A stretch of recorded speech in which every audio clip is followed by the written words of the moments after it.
सदगुरुदेव परम पूज्य सदगुरु संत रामपाल जी महाराज की जय हो। परमात्मा की सभी प्यारी आत्माओं को मुझ बिंदु दास का सत्सा है। दास उत्तर प्रदेश के उन्नाव जिले से है। दास का मोबाइल नंबर 7016288835। परमात्मा की सभी पुण्य आत्माओं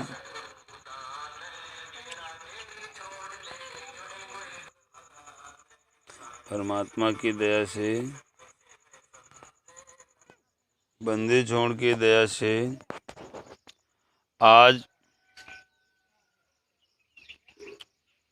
जो ये आर्य समाजी मैनेजमेंट के जो लोग हैं,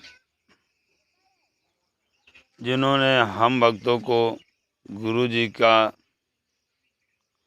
आदेश निर्देश बताकर झूठ का सहारा लेकर के हम लोग को सत्य मार्ग से विचलित कर दिया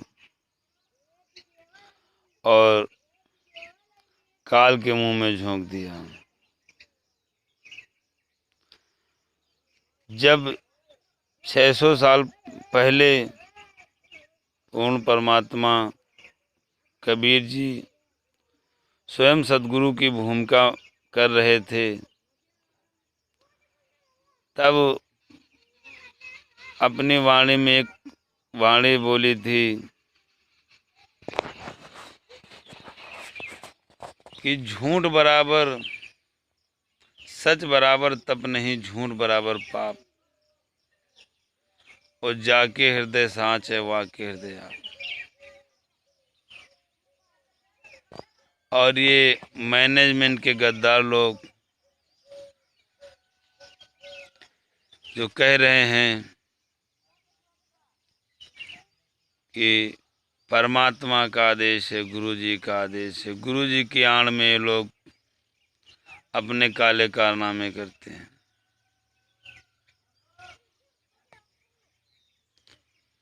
बंदी छोड़ सदगुरुदेव जी की दया से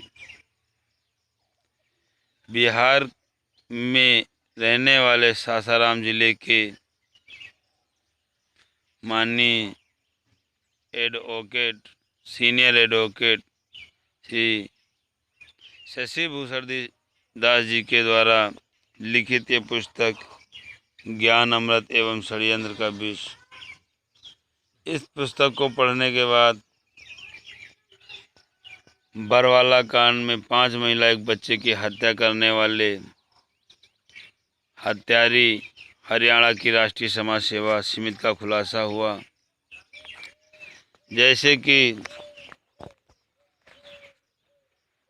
आज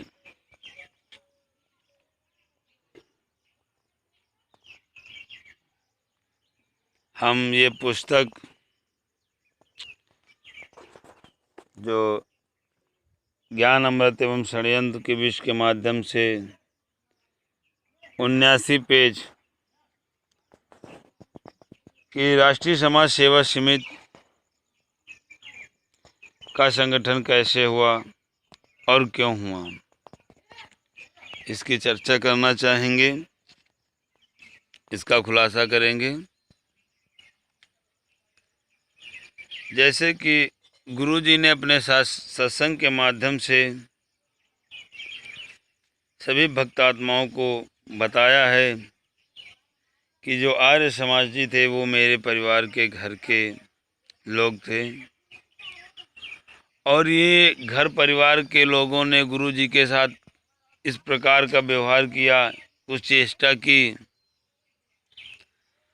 गुरु जी के प्रति,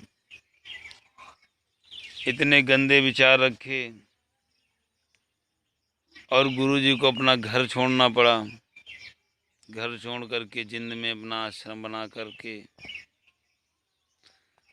अपने परमात्मा की भगवान के ज्ञान को सुनाते रहे। और इन आर्य समाजियों ने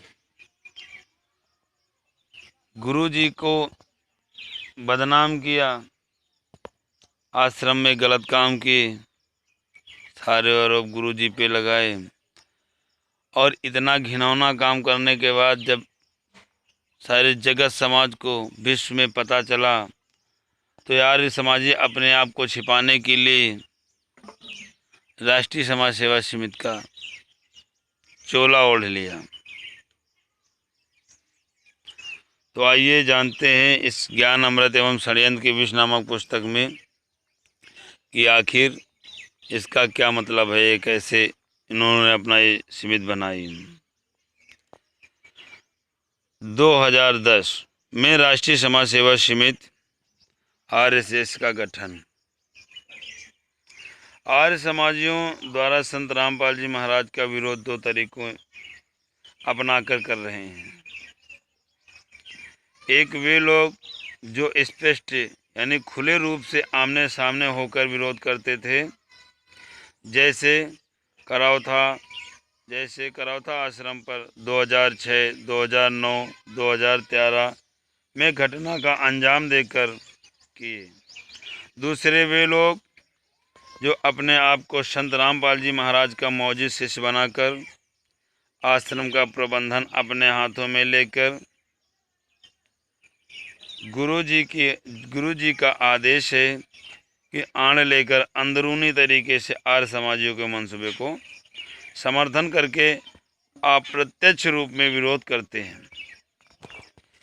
भगत भाइयों, एक तो वे लोग हैं जिन्होंने आमने सामने खुल के मैदान में आते थे और लड़ाई झगड़े करते थे। करौथा आश्रम करवाया 2006 में, 9 में और 13 में, आप लोग सभी जानते हो, देखे हो, सुने हो।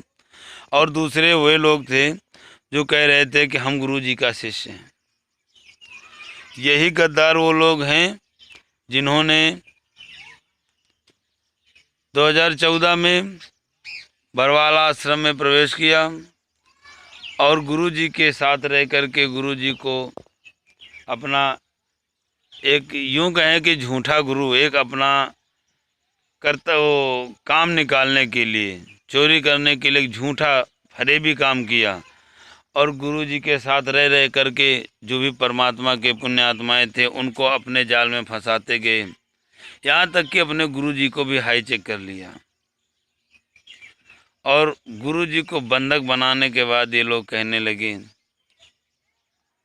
भक्त आत्माओं से कि गुरु जी का आदेश है, गुरु जी का आदेश है। और ये गुरु जी के आदेश के आड़ में रह कर के आर्य समाजियों जो गुरु जी के दुश्मन थे उनको जो है कि समर्थन करने लगे। गुरु जी ने अपने सत्संगों में बता रखा है कि गुरु जी का सारा हित मित्र नाथ रिश्तेदार सगा संबंधी आर्य समाजी है। वे सभी मेरे द्वारा बताए जा रहे ज्ञान का विरोध करते हैं, एक मानने को तैयार नहीं है। तो भगत भाइयों विचार करो, भगत समाज विचार करे, वही हित मित्र नाथ रिश्तेदार, वही सगा संबंधी आज सतलोक आश्रम का प्रबंधक अपने हाथों में लिए मौजूद भक्त बने हुए क्या गुरु जी के लिए, गुरु जी के पक्ष में कोई कार्य कर सकेंगे?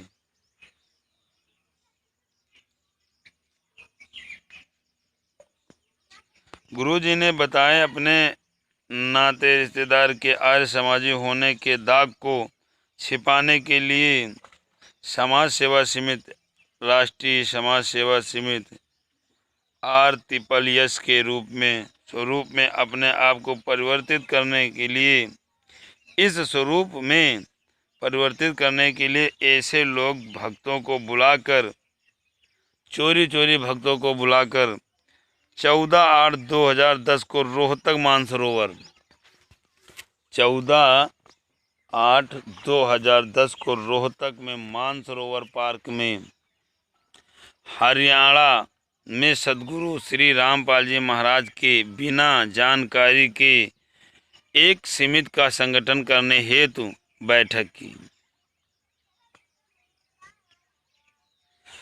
इन दिनों गुरुजी 110 किलोमीटर की दूरी पर स्थित बरवाला आश्रम में निवास करते थे। समिति गठन करने हेतु संत रामपाल जी महाराज जी के मौजूद भक्तों ने के अलावा सामान्य भगतगण हजारों की संख्या में उपस्थित हुए।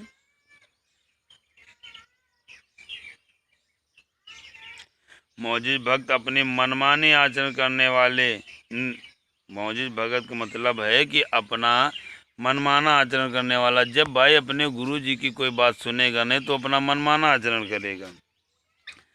मैं अपने उद्देश्यों के प्रति सामान्य भगतगण को प्रभावित करने वाले बातों को सुनकर के संत रामपाल जी महाराज एवं उनके न्यायों के प्रति राजनीतिक, प्रशासनिक, न्यायिक बर्बरता के साथ साथ धार्मिक, सामाजिक बाधा पहुंचाने में कोई कसर दुश्मनों द्वारा नहीं छोड़ी जाती है। इसलिए ऐसी राजनीतिक, प्रशासनिक, न्यायिक बर्बरता तथा धार्मिक व सामाजिक बाधाओं से निपटने के लिए, उससे मुकाबला करने के लिए एक समिति का गठन किया जाए।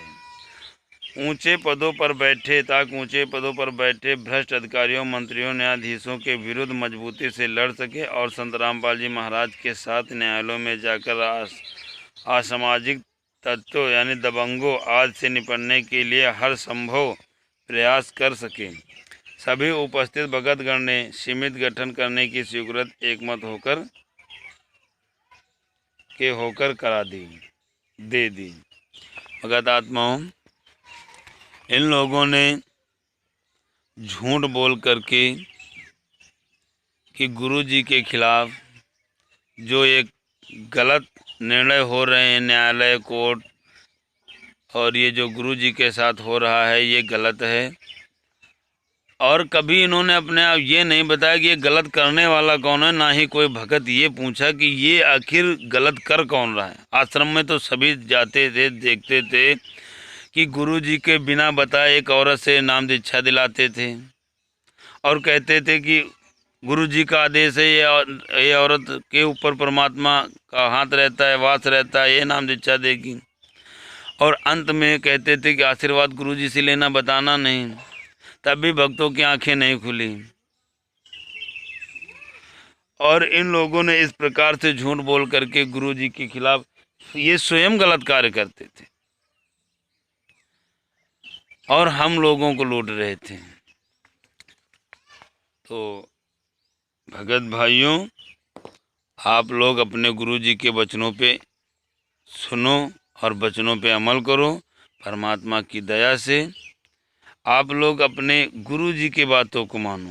गुरु जी के अतिरिक्त किसी की भी बात को मत मानो, वो चाहे कोई भी हो, चाहे वो राम कुमार ढाका हो, राष्ट्रीय समाज सेवा समिति का अध्यक्ष, या वरिष्ठ उप प्रधान चांदी राम हो, या मोहन लाल हो, या कोई भी हो, या आपके पड़ोसी जिला कोऑर्डिनेटर हो, या नामदान केंद्र संचालक हो, कोई भी हो। आप यदि अपने जीवन को सही सलामत रखना चाहते हैं तो इन हत्यारे षड्यंत्रकारियों के चुंगल से अपने गुरु जी को आज़ाद कराना होगा। आपको ये ज्ञान अमृत एवं षड्यंत्र नामक पुस्तक को पढ़ करके अपने गुरु जी के साथ हुए अत्याचारों को विश्व की 8 अरब जनता तक पहुंचाना होगा। एक सच्चे शिष्य के नाते अपने गुरु जी पर हुए अत्याचार को पहुंचाना एक सच्चे भक्त का कर्तव्य होता है। संत रामपाल जी भी महाराज शिष्य की भूमिका में थे। इनके गुरु जी पूज्य गुरु जी दादा स्वामी रामदेवानंद जी महाराज थे। कभी भी हमारे गुरु जी ने अपने गुरु जी के प्रति ऐसा व्यवहार नहीं किया। तो भगत भाइयों, जागो और अपने इष्ट मित्रों को जगाओ और परमात्मा की दया से अपने गुरु जी की सच्चाई को विश्व तक पहुंचाओ। सत साहिब, जय बंदी छोड़ की।